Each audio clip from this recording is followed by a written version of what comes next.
Selamat malam dan selamat datang di channel horor Teman Tidur. Silakan matikan lampu dan dengarkan. Saya akan bercerita untuk menemani tidur kalian. Cerita kali ini berjudul Angka Kematian.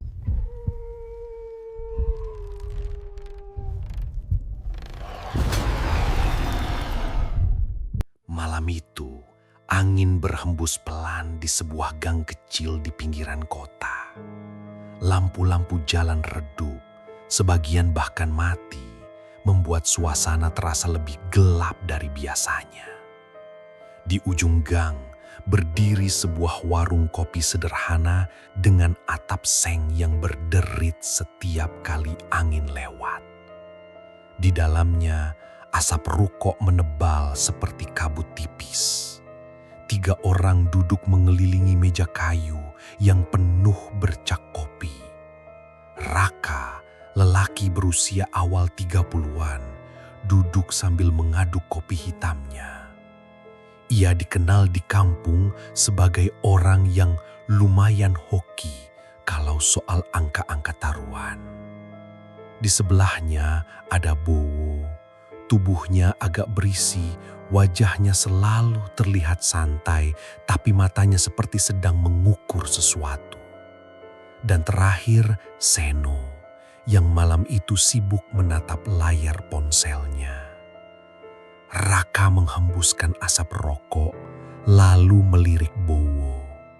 "Bu, tadi siang lu pasang nomor berapa?" Bowo menyesap kopinya sebelum menjawab. "Biasa, 579. Feeling gue sih kuat, harusnya keluar." Raka tersenyum tipis, tapi matanya menyimpan sesuatu. Ia sendiri sudah menyiapkan angka yang muncul dari mimpinya 3 malam berturut-turut. 412. Entah kenapa, angka itu muncul begitu jelas di kepalanya, seperti ada yang membisikkan. Tiba-tiba Seno berseru, nih hasilnya udah keluar." Bowo langsung condong ke depan. Raka menahan napas. Seno membaca pelan-pelan. Yang keluar 412.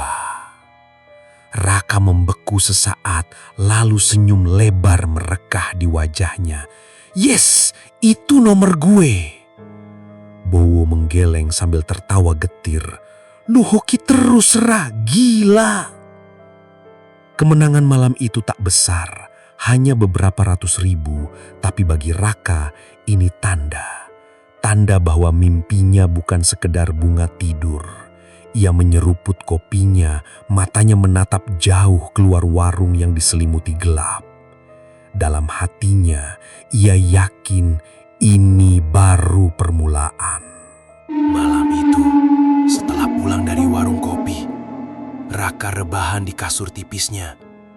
Suara jangkrik terdengar bersahut-sahutan di luar. Sesekali diselingi gonggongan anjing jauh di ujung gang. Matanya mulai terasa berat, dan tak lama kemudian ia tertidur. Dalam mimpinya, ia berada di sebuah lorong panjang. Dindingnya basah dan licin, seperti terowongan tua. Lampu di atas kepalanya berkedip-kedip, hanya menerangi sedikit bagian di depannya. Di ujung lorong, ada sebuah pintu kayu usang, terbuka sedikit. Raka melangkah mendekat, langkahnya berkemah. Semakin dekat, ia mulai mendengar suara bisikan, pelan tapi jelas. Suara itu mengulang 3 angka. 5, 7, 1. Tiba-tiba, pintu itu terbuka lebar dengan bunyi krek panjang. Dari balik pintu, angin dingin menyapu wajahnya. Lalu, dari kegelapan, sepasang mata merah menyala menatap lurus padanya. Raka tersentak bangun. Napasnya tersengal, Keringat dingin membasahi pelipisnya. Ia langsung duduk, mencoba mengatur napas sambil menatap jam dinding. Pukul 3:12 dini hari. Paginya, Raka tak bisa menghilangkan rasa aneh dari mimpinya. Angka itu, 571, begitu jelas, sama seperti angka 412 yang keluar kemarin. Rasa penasarannya semakin kuat. Ia bahkan mengorbankan uang belanja untuk memasang nomor itu. Malam harinya, ia kembali nongkrong di warung kopi bersama Bowo dan Seno. Saat hasil keluar, Seno membacanya pelan.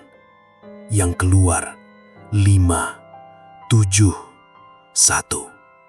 Bowo terperangah, Seno sampai terdiam. Raka tersenyum, tapi kali ini senyumnya kaku. Karena ia tahu mimpi itu datang lagi dan lagi. Tapi ia belum tahu kalau setiap kali ia menang, ada sesuatu yang ikut keluar dari mimpi itu. Sejak kemenangan keduanya, hidup Raka sedikit berubah. Dulu ia sering makan mie instan setiap malam. Sekarang ia bisa beli ayam goreng atau bakso tanpa harus hitung-hitung sisa uang di dompet. Ia bahkan sempat membeli ponsel baru, bukan yang mahal, tapi cukup untuk merasa hidupnya mulai membaik. Namun rasa lega itu cuma bertahan sebentar. Malam itu, sekitar pukul 1 malam, Raka terbangun karena suara hujan. Padahal sebelum tidur, cuaca sedang cerah. Ia mengintip lewat jendela dan memang tidak ada hujan. Hal yang ia dengar bukan hujan, tapi suara tetesan air. Tik, tik, tik, entah dari mana asalnya. Ia mencoba tidur lagi, tapi begitu memejamkan mata, ia sudah berada di tempat yang tak asing baginya. Lorong itu panjang, basah, lampu neon yang menggantung di atas berkedip pelan. Udara di sana dingin, bau besi, dan sesuatu yang mirip aroma daging busuk samar-samar tercium. Namun kali ini ada yang berbeda. Di ujung lorong, samar-samar ia melihat sosok perempuan berambut panjang. Gaun putihnya lusuh, basah, dan menempel di tubuhnya. Kepalanya menunduk, rambutnya menutupi wajah. Dia berdiri diam, tidak bergerak sedikit pun. Jantung Raka berdetak kencang. Ia ingin mundur, tapi kakinya terasa berat, seperti menempel di lantai. Lalu suara itu datang. Bukan suara perempuan, tapi suara berat, seperti suara pria keluar dari balik rambutnya. 8, 9, 3. 3 angka. Hanya itu. Seketika lampu di lorong mati total. Raka merasa ada sesuatu yang bergerak cepat dari ujung lorong ke arahnya. Lalu ia terbangun. Napasnya memburu, tubuhnya berkeringat dingin. Namun suara tetesan air, tik, tik, tik itu masih terdengar meski ia sudah terjaga. Ia menyalakan lampu kamar, tidak ada apa-apa. Tapi ketika ia mengambil ponsel yang tergeletak di meja, ia membeku. Di layar kunci ponselnya, di bagian notifikasi, entah kenapa muncul angka 893. Padahal ia tidak mengetik apapun. Pagi harinya, ia menceritakan hal ini pada Bowo sambil tertawa setengah tidak percaya. Ya elah, paling lo kebawa mimpi, lagian itu cuma angka. Namun di dalam hati, Raka merasa ini bukan kebetulan. Seperti ada yang memberi angka itu untuknya. Siang itu ia memutuskan untuk memasang angka tersebut. Dan hasilnya, angka itu benar-benar keluar. Jumlah uang yang ia dapat kali ini jauh lebih besar dari sebelumnya. Kalau sebelumnya ia bisa beli ponsel, kali ini ia bisa membayar semua hutang yang menumpuk. Malamnya, Raka mengajak Bowo menonton pertandingan bola di rumah. Semuanya normal. Mereka makan gorengan, bercanda, dan sesekali membahas keberuntungan Raka. Namun di tengah-tengah pertandingan, Bowo tiba-tiba berhenti berbicara. Wajahnya pucat, matanya menatap ke arah pojokan dekat dapur. "Rak, lo tadi bilang gak ada orang lain di rumah lo kan?" Raka menoleh sebentar. "Gak ada. Kenapa?" Bowo menelan ludah. "Dari tadi, di pojokan itu, ada perempuan berdiri, rambutnya nutupin muka. Dia gak gerak sama sekali." Raka langsung menoleh, tapi sudut itu kosong. Kosong. Namun saat ia berjalan mendekat, ia melihat sesuatu di lantai. Bekas jejak kaki basah memanjang dari sudut itu menuju kamarnya. Tetesan air jatuh perlahan. Tik, tik, tik. Bulu kuduknya meremang.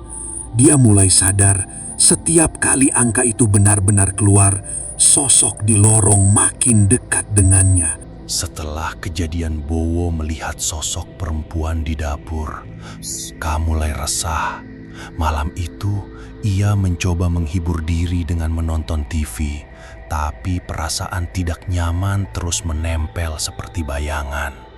Bahkan, suara detik jam terasa lebih keras dari biasanya. Di kepalanya, Raka mulai bertanya-tanya, apa mungkin ini cuma halusinasi? Atau Bowo beneran lihat sesuatu?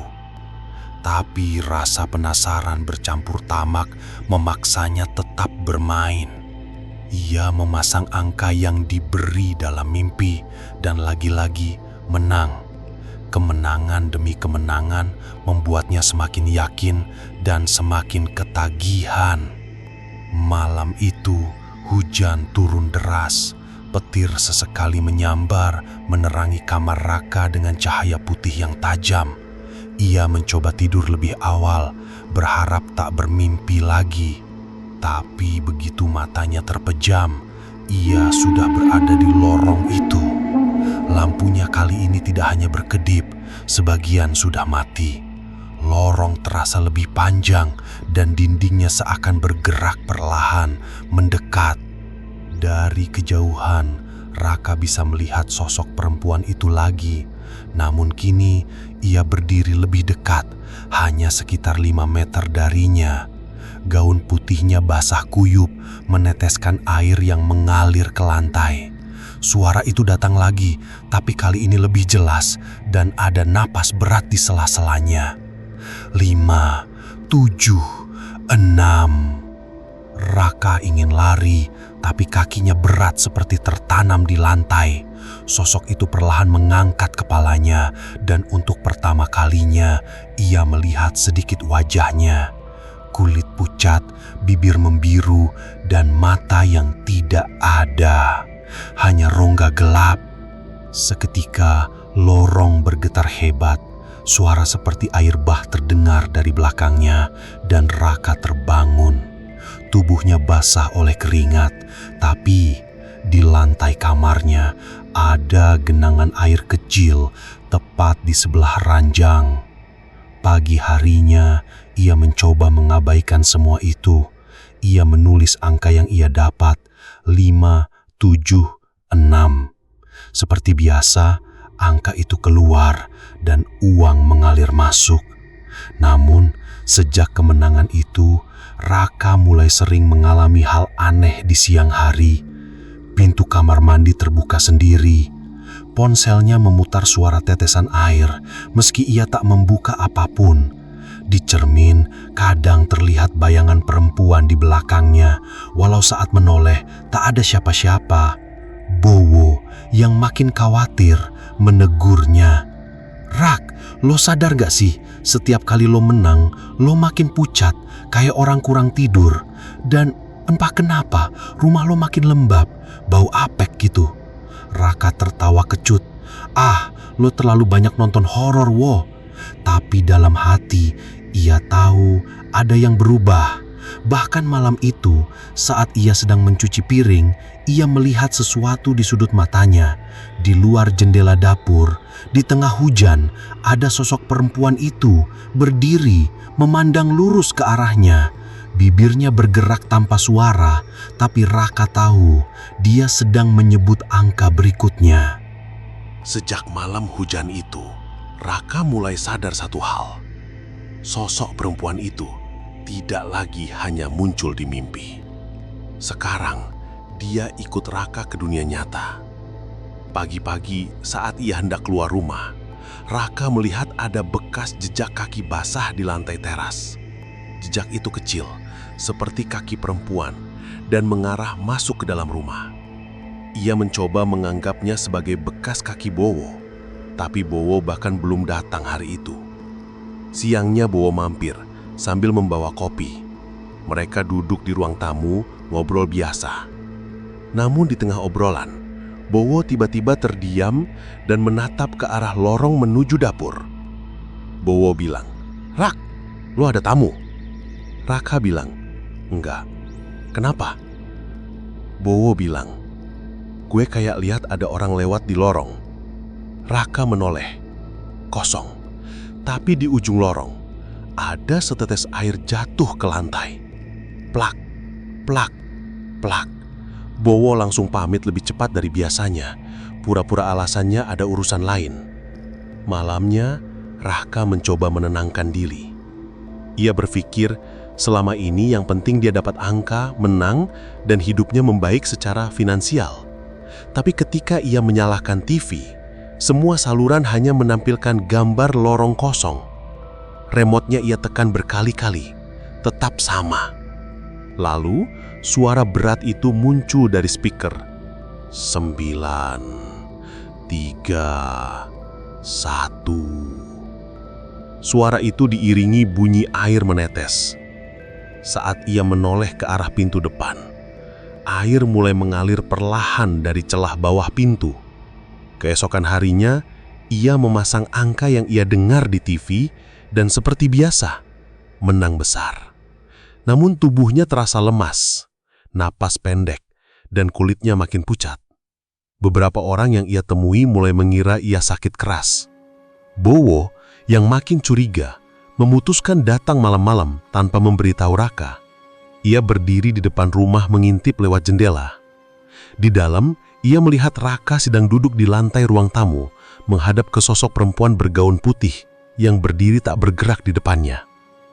Tapi yang membuat Bowo tercekak adalah sosok itu meneteskan air terus-menerus dan rambutnya bergerak seperti di dalam air.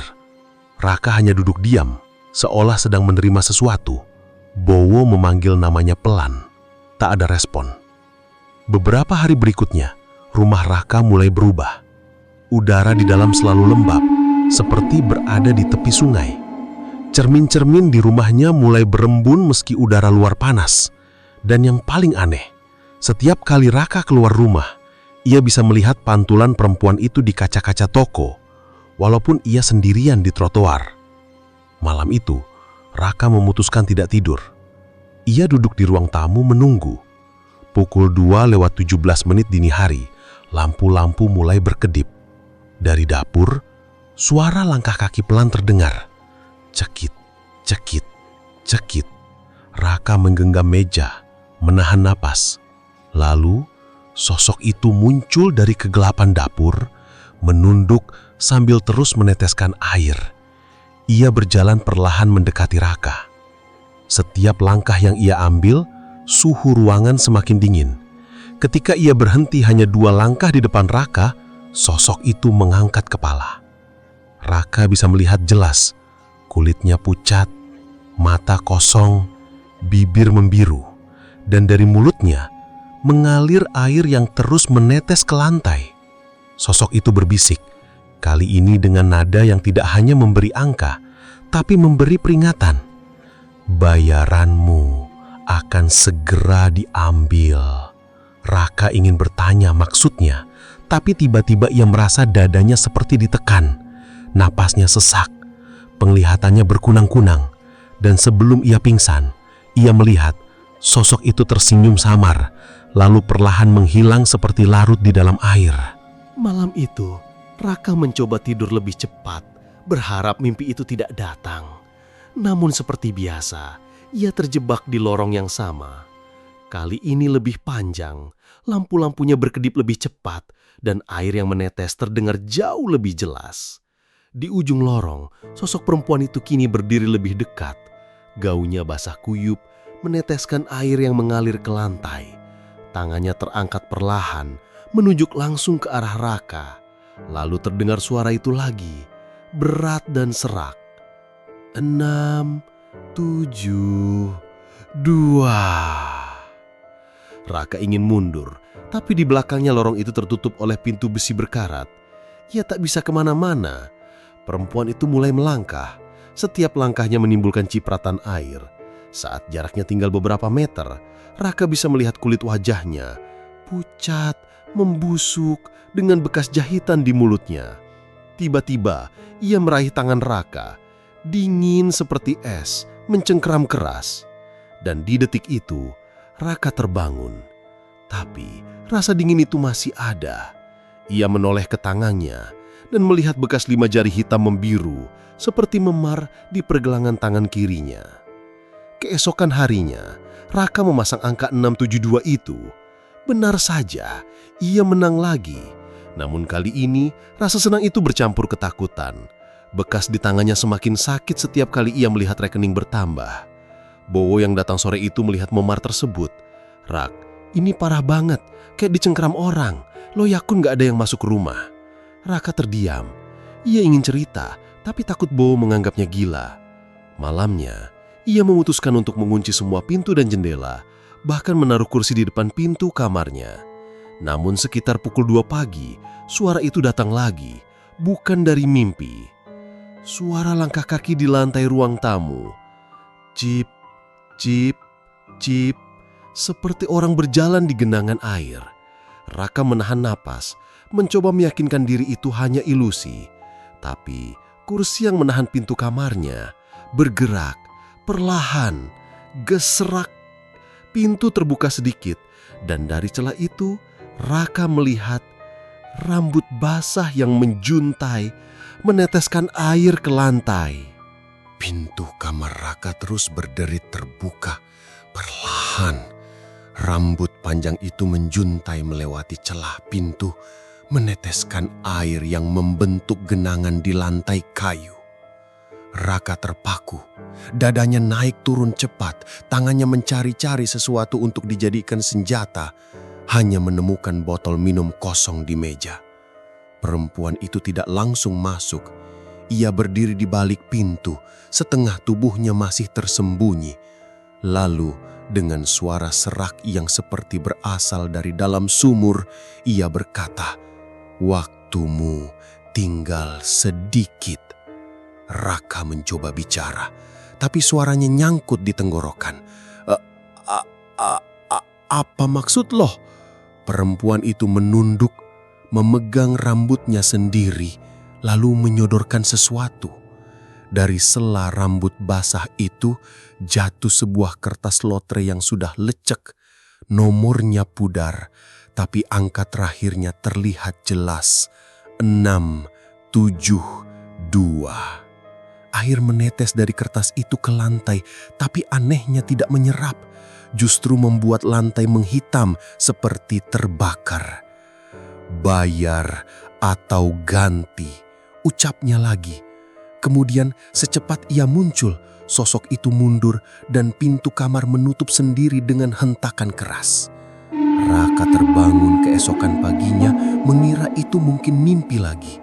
Tapi di lantai dekat pintu, ada genangan air itu masih ada. Dan di tengah genangan ada bekas jejak kaki telanjang yang kecil tapi panjang, seperti milik seseorang yang jarinya lebih banyak dari 5. Bowo datang pagi itu membawa berita. "Rak, gue nemu info. Ada perempuan yang dulu tinggal di daerah lu. Dia mati tenggelam di sumur waktu lagi hamil. Katanya dia suka ngasih angka ke orang yang berani main ritualnya. Tapi setiap yang menang besar, umurnya nggak pernah panjang. Raka mulai merasa keringatnya dingin. Dia ingin berhenti main, tapi angka itu terus datang ke kepalanya. Dan malamnya, tepat pukul 2, suara langkah kaki berair itu terdengar lagi, bukan dari ruang tamu, tapi dari dalam kamar mandi, hanya beberapa meter dari tempatnya tidur. Suara tetesan air dari kamar mandi semakin keras. Tik, tik, tik. Raka mencoba menutup telinganya dengan bantal, tapi suara itu malah seperti menembus langsung ke dalam kepalanya. Kemudian, suara itu berubah menjadi langkah kaki. Tap, tap, tap. Air mengalir keluar dari celah pintu kamar mandi, membentuk jalur yang merambat ke arah kasurnya. Tanpa sadar, Raka sudah berdiri, tubuhnya gemetar. Dari balik pintu, suara perempuan itu terdengar jelas. "Ambil, atau aku yang ambil." Pintu kamar mandi terbuka perlahan, dan di sana ia berdiri. Tubuhnya setengah basah, rambutnya menutupi wajah, dan di tangannya ada kantong plastik hitam kecil yang meneteskan darah. "Kalau mau angka berikutnya, kau harus kasih ini ke orang lain. Biarkan dia ikut ritualnya, biar aku dapat gantinya." Raka mundur, suaranya pecah. "Gue gak mau ngerugiin orang lain." Sosok itu tertawa kecil, tapi tawa itu cepat berubah menjadi jeritan panjang yang membuat lampu kamar berkedip. Dinding mulai basah, air merembes turun seperti hujan dari langit-langit. "Kalau bukan dia, berarti kamu." Kantong hitam itu tiba-tiba terlempar ke arah Raka, jatuh di kakinya. Aroma anyir langsung menusuk hidungnya. Ketika ia menunduk untuk melihat, kantong itu mulai bergerak, seperti ada sesuatu di dalamnya yang meronta. Paginya, kantong itu masih ada di lantai, tapi kering. Di dalamnya, Raka menemukan selembar kertas dengan angka 914 dan sebuah foto buram seorang pria yang tidak ia kenal. Di belakang foto tertulis, "Calon berikutnya." Raka tahu, jika ia tidak memberikan foto itu ke seseorang, maka ia sendiri yang akan menjadi calon berikutnya. Raka duduk di meja makan sejak pagi, menatap foto buram itu. Pria di foto terlihat sekitar umur 30-an, memakai jaket kulit, tersenyum tipis ke arah kamera. Tidak ada nama, tidak ada alamat, hanya angka 914 di pojok kanan bawah. Ponselnya terus bergetar. Pesan dari Maya, sahabatnya, yang menanyakan kenapa dia tidak masuk kerja. Dia ingin bercerita, tapi siapa yang bakal percaya kalau dia bilang ada arwah yang menyuruhnya mengoper kutukan ke orang lain? Siang hari, Raka memutuskan keluar rumah. Entah kenapa langkah kakinya membawanya ke sebuah warung kopi kecil di pinggir jalan. Saat dia masuk, jantungnya langsung berdegup kencang. Pria di foto itu duduk di sudut ruangan membaca koran. Raka terpaku. Suara di kepalanya mulai terdengar lagi. Suara perempuan itu pelan tapi menusuk. "Dia atau kamu?" Raka memesan kopi hanya untuk menenangkan diri, tapi tangannya gemetar saat memegang cangkir. Dia memperhatikan pria itu, mencari cara untuk bicara, tapi setiap kali ia mencoba bangkit, tubuhnya kaku. Saat pria itu berdiri hendak pergi, Raka panik. Dia mengikuti dari belakang, langkahnya semakin cepat, napasnya memburu. Ketika pria itu masuk gang sempit, Raka melihat momen itu. Suara perempuan itu berbisik lagi, kali ini lebih dekat, seperti tepat di telinganya. "Sekarang, lakukan." Tanpa sadar, Raka merogoh saku jaketnya. Kantong hitam itu ada di sana. Dia mengulurkannya ke pria itu. "Mas, ini jatuh di depan warung tadi." Bohong Raka. Pria itu menerimanya dengan ragu, lalu tersenyum singkat. "Terima kasih." Begitu pria itu membuka kantong, ekspresinya langsung berubah. Matanya melebar, bibirnya bergetar. Raka tidak melihat isinya, tapi tahu kutukan itu sudah berpindah. Saat Raka melangkah pergi, udara di sekitarnya terasa lebih ringan. Tapi jauh di belakang, dari arah gang, terdengar suara jeritan yang dipotong oleh keheningan. 3 hari setelah kejadian di gang itu, Raka mulai merasa hidupnya kembali normal. Tidak ada mimpi buruk, tidak ada suara berbisik, bahkan tidak ada bayangan perempuan bergaun hitam di cermin. Ia berpikir, mungkin ini benar-benar sudah berakhir. Sampai malam keempat, Raka sedang duduk di ruang tamu, menonton TV, ketika listrik tiba-tiba padam. Gelap total. Ia meraba-raba mencari ponselnya, menyalakan senter, dan di pojok ruangan ada sosok berdiri. Perempuan itu, tapi wajahnya berbeda, lebih jelas, lebih nyata, dan tersenyum. "Terima kasih sudah membantuku," ucapnya lirih. Raka mundur, napasnya memburu. Aku sudah melakukan yang kamu mau. Sekarang pergi." Perempuan itu melangkah pelan, matanya menatap tajam.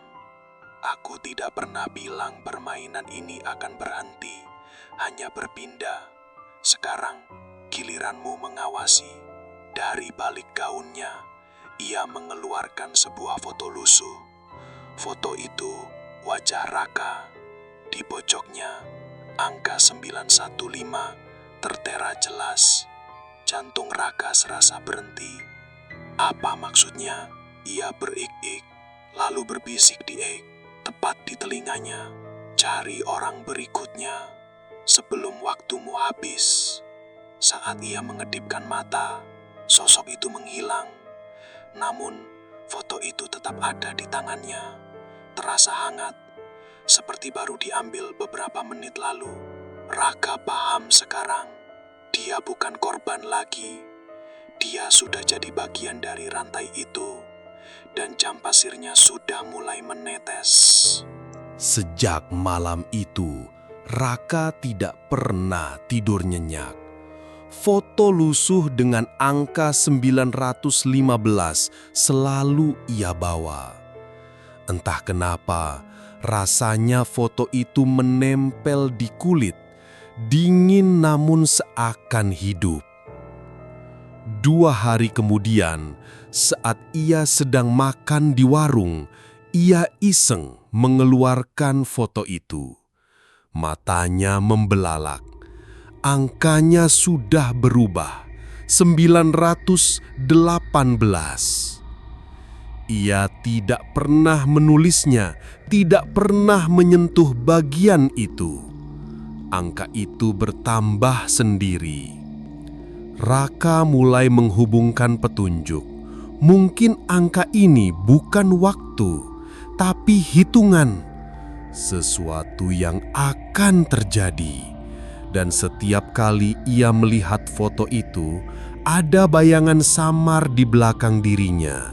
Seperti sosok perempuan itu semakin jelas setiap angkanya bertambah. Malamnya, Raka memutuskan untuk mencari informasi di internet. ia menemukan forum gelap yang membahas tentang foto penanda. Menurut cerita di sana, angka di pojok foto adalah jumlah hari yang tersisa sebelum pengganti harus ditemukan. Jika angka itu mencapai 999, maka orang di foto itu akan diambil tubuh dan jiwanya. Tetapi ada satu hal yang membuat darah Raka membeku. Salah satu postingan berisi foto yang persis sama dengannya. Hanya saja fotonya sudah bertuliskan 999. Tanggal unggahnya 3 tahun lalu. Raka menutup laptopnya dengan tangan gemetar. Kalau foto itu memang sudah ada sejak lama, berarti dia sudah ditandai sejak dulu, bahkan sebelum ia tahu.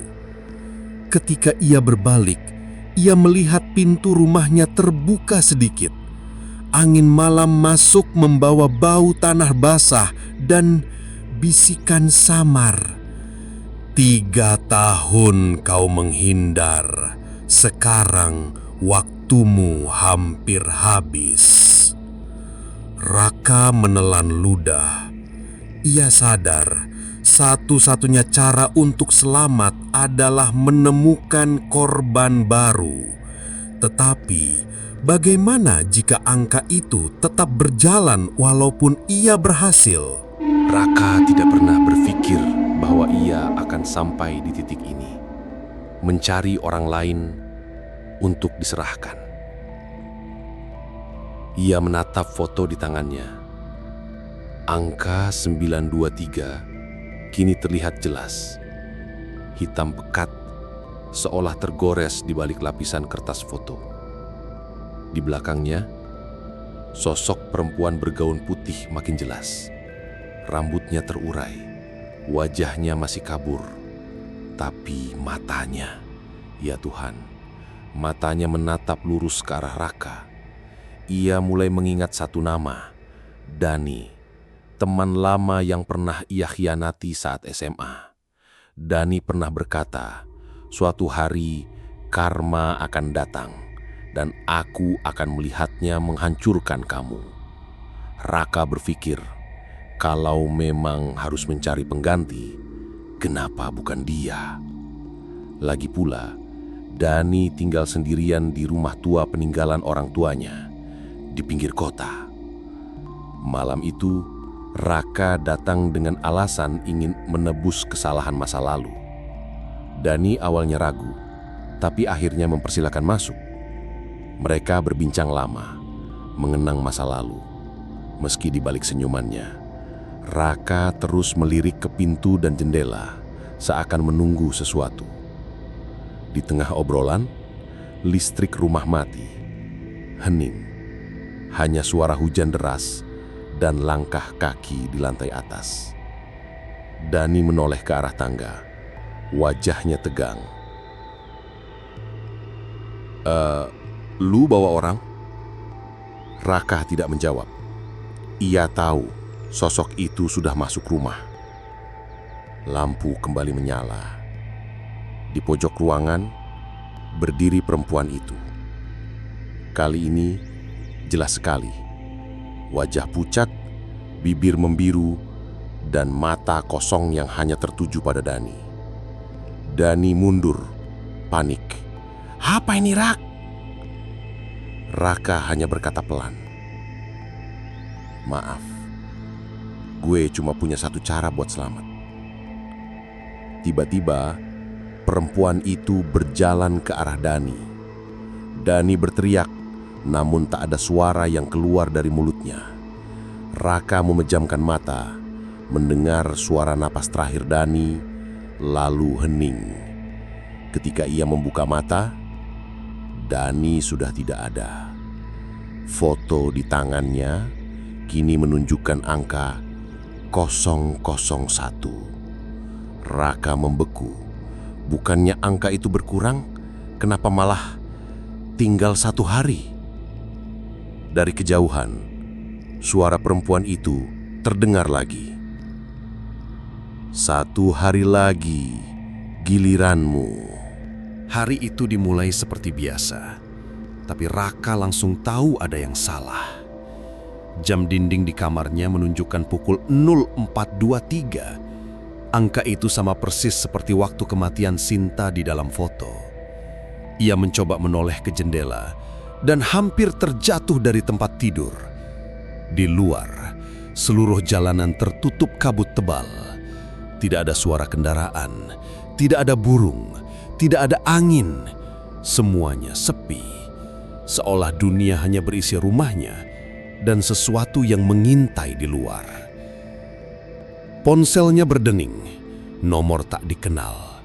Suara di seberang berkata dengan nada datar, "Kamu pikir bisa lari? Hari ini semua pintu akan tertutup." Raka langsung mencoba keluar rumah, tapi setiap pintu yang ia buka malah membawanya ke dalam ruangan yang sama, ruang tamu rumahnya.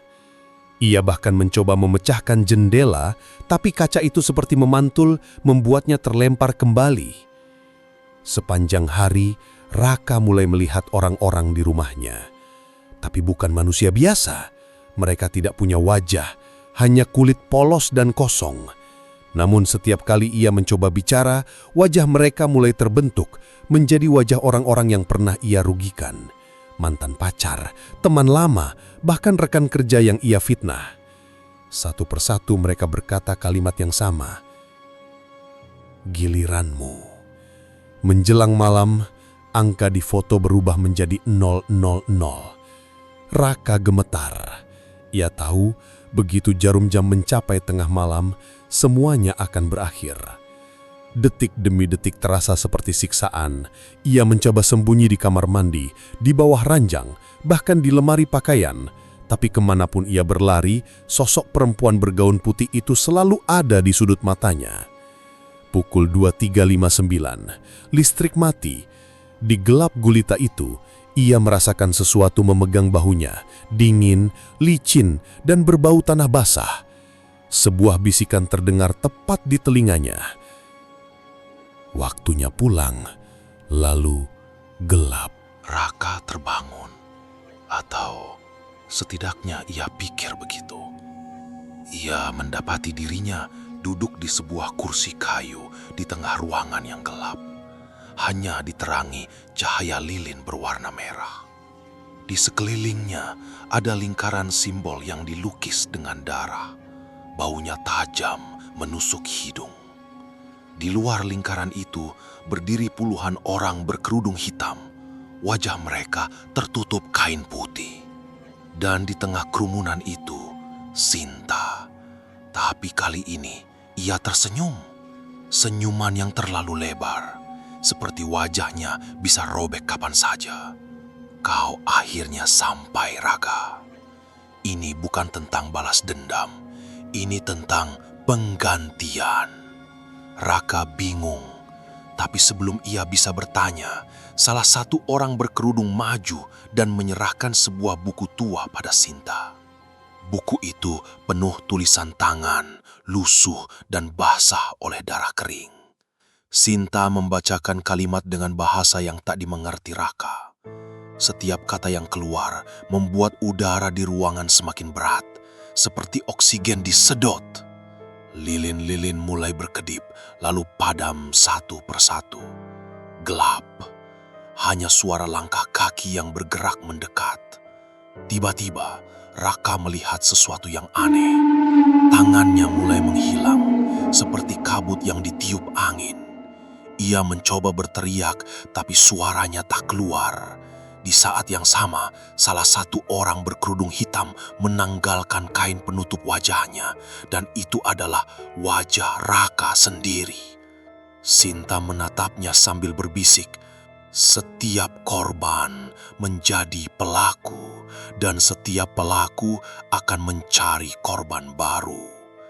Saat semuanya benar-benar gelap, Raka merasa dirinya jatuh, bukan ke tanah, tapi ke dalam sebuah foto. Ia bisa melihat dari sudut pandang baru sebuah gambar tua yang menggantung di dinding, memperlihatkan lingkaran ritual dan seorang lelaki di tengahnya, dirinya sendiri. Di luar foto itu, dunia terus berjalan. Orang-orang lewat, tak sadar bahwa mata dalam foto itu terus mengawasi. Seorang mahasiswa bernama Andra baru saja pindah ke rumah kontrakan tua di pinggiran kota.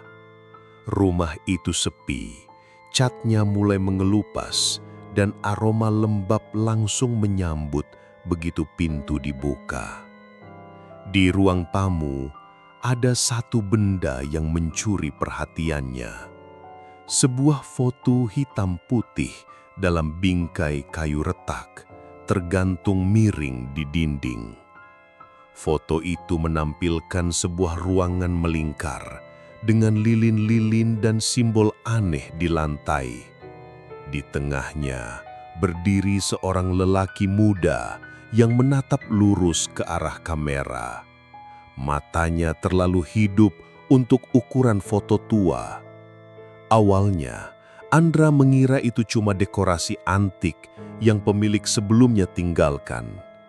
Tapi malam itu, ketika ia sedang menulis tugas di laptop, tiba-tiba terdengar suara ketuk pelan. Suaranya bukan dari pintu, bukan juga dari jendela. Suaranya dari arah foto itu. Andra berdiri, menatapnya.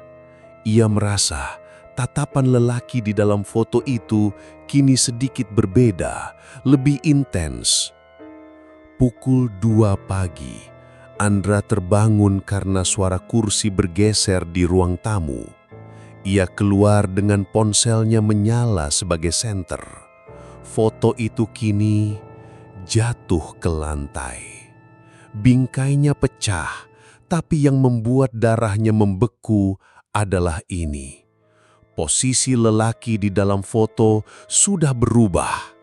Sekarang ia berdiri lebih dekat ke kamera dengan setengah tubuhnya mulai keluar dari lingkaran ritual yang ada di lantai. Andra membalikkan foto, berharap menemukan penjelasan. Di baliknya ada tulisan tangan samar. Jangan tatap matanya terlalu lama. Dia lapar. Tapi terlambat.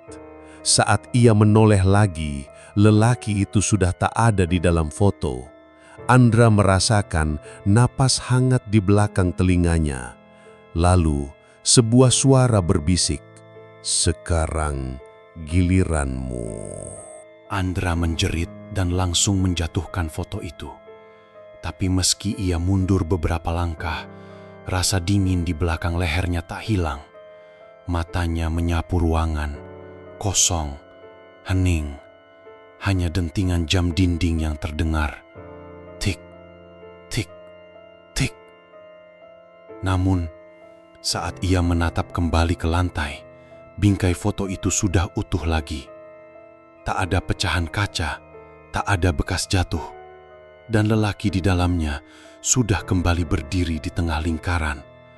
Hanya saja, kali ini di sampingnya ada bayangan manusia lain, siluet Andra sendiri. Hari-hari berikutnya menjadi mimpi buruk yang tak pernah berhenti. Pintu rumah terkunci sendiri dari dalam, jendela-jendela memantulkan bayangan orang yang tidak ada di ruangan. Bahkan, laptop Andra tiba-tiba menyala sendiri, menampilkan rekaman video pendek. Dalam video itu, ia melihat dirinya sedang tidur di kasur, namun di sudut kamar, ada lelaki dari foto itu, berdiri, tidak bergerak, menatap lurus ke kamera. Andra mencoba meninggalkan rumah, namun setiap kali ia keluar, jalanan selalu berujung di tempat yang sama, rumah itu. Siang atau malam tak ada bedanya, tetangga pun tak pernah terlihat, seakan seluruh lingkungan adalah panggung kosong. Malam keempat, Andra mendengar suara langkah kaki dari loteng. Pelan, tapi berat. Ia memegang sapu sebagai senjata dan menaiki tangga. Pintu loteng berderit saat dibuka. Di dalamnya hanya ada satu benda, kursi tua yang menghadap ke arah foto hitam putih yang tergantung di dinding loteng. Foto itu berbeda dari sebelumnya.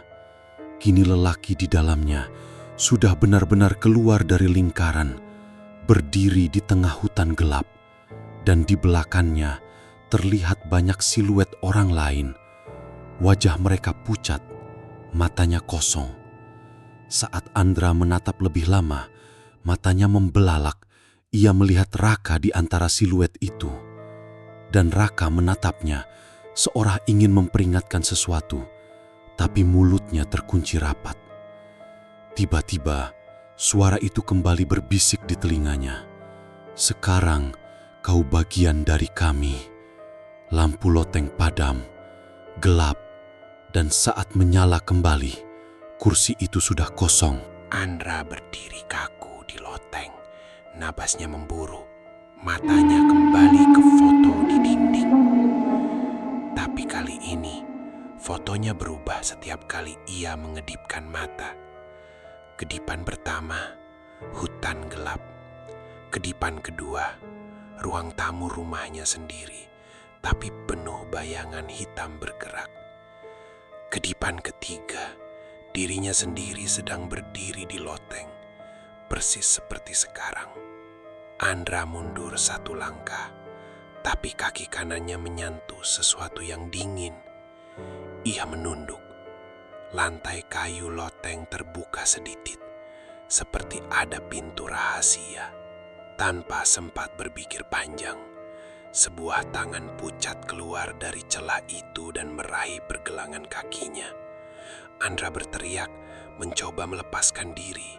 Namun tangan itu mencengkram erat dan mulai menariknya. Ia jatuh ke dalam lubang gelap itu.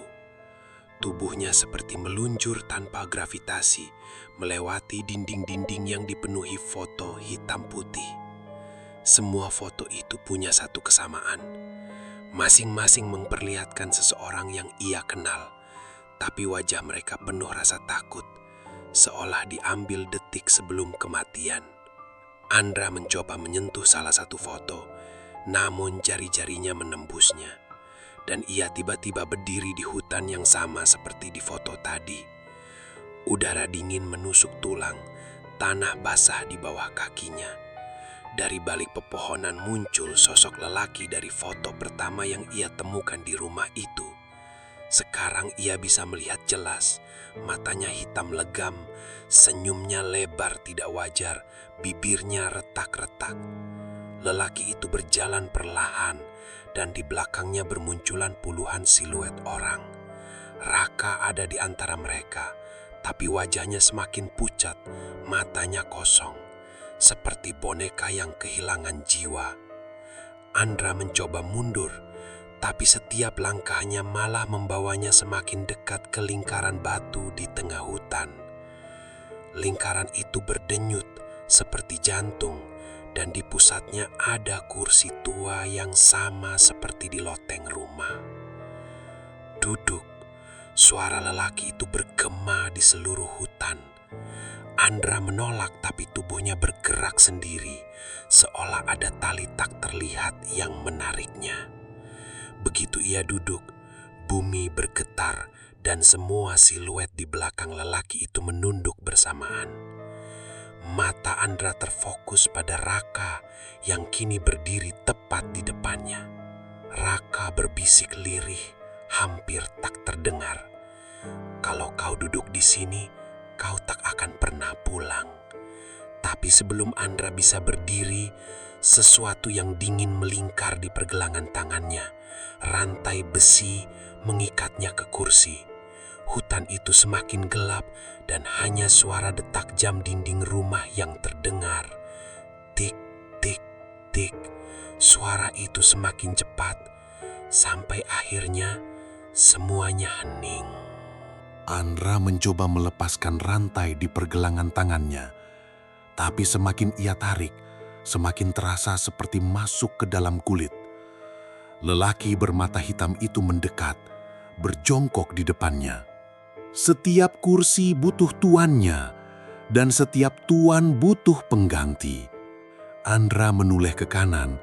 Di sana ada kursi tua lain, kosong, tapi penuh noda darah kering. Di lantai ada bekas goresan kuku yang panjang, seolah seseorang mencoba mencakar keluar dari tempat ini. Raka berdiri di belakang lelaki itu, namun kini wajahnya lebih jelas. Matanya menangis darah dan bibirnya bergerak tanpa suara. Andra membaca gerakan bibir itu. Lari sebelum kursi menyatu. Tiba-tiba kursi berdenyut dan Andra merasakan detak jantung yang bukan miliknya di punggungnya sendiri. Lelaki itu menjentikan jarinya dan hutan berganti menjadi loteng rumah lagi. Namun di sudut ruangan, Andra melihat dirinya sendiri sedang membuka pintu loteng. Kepalanya berputar. Ia sadar, ia sedang melihat masa depan korban berikutnya. Ia akan jadi bayangan di foto seperti Raka dan orang-orang sebelumnya. Tak ada pintu keluar kecuali kau temukan pengganti, kata lelaki itu. Kalau tidak, tubuhmu akan membusuk di kursi ini dan jiwamu terperangkap di bingkai foto selamanya. Raka berlutut di samping Andra, tangannya dingin saat menyentuh bahu. Aku mencoba bertahan di sini selama 3 tahun, tapi aku gagal. Kau masih punya kesempatan, cari pengganti atau ikut aku di sini. Lalu, dari bawah lantai loteng, terdengar suara langkah kaki naik tangga. Seseorang sedang menuju ke mereka. Tangga berderit, seorang anak kecil muncul di pintu loteng. Wajahnya mirip adik Andra. "Kak, kamu di sini? Mama nyariin." Andra panik. Inilah kesempatan untuk bebas, tapi harganya adalah menjerat adiknya sendiri. Lelaki bermata hitam tersenyum, tangannya melayang ke kepala anak itu. "Pilih Andra, kau atau dia." Raka menatapnya, berharap ia menolak. Namun kursi semakin menekan punggungnya, rantai semakin panas, dan ia merasa jiwanya mulai tersedot ke sandaran kursi. Air mata Andra jatuh. Tangannya terangkat perlahan menunjuk ke adiknya. Sekejap, adiknya terseret ke kursi di sebelah, menjerit, lalu bruk, pintu loteng menutup sendiri. Andra terbangun di ruang tamu rumah, napas terengah-engah, rantai di tangannya sudah hilang, foto di dinding kini menampilkan wajah adiknya, matanya penuh ketakutan, membeku di bingkai. Andra menyentuh bingkai itu, dan dari dalam foto, adiknya berbisik, "Kak, gantian jaga kursi ini ya."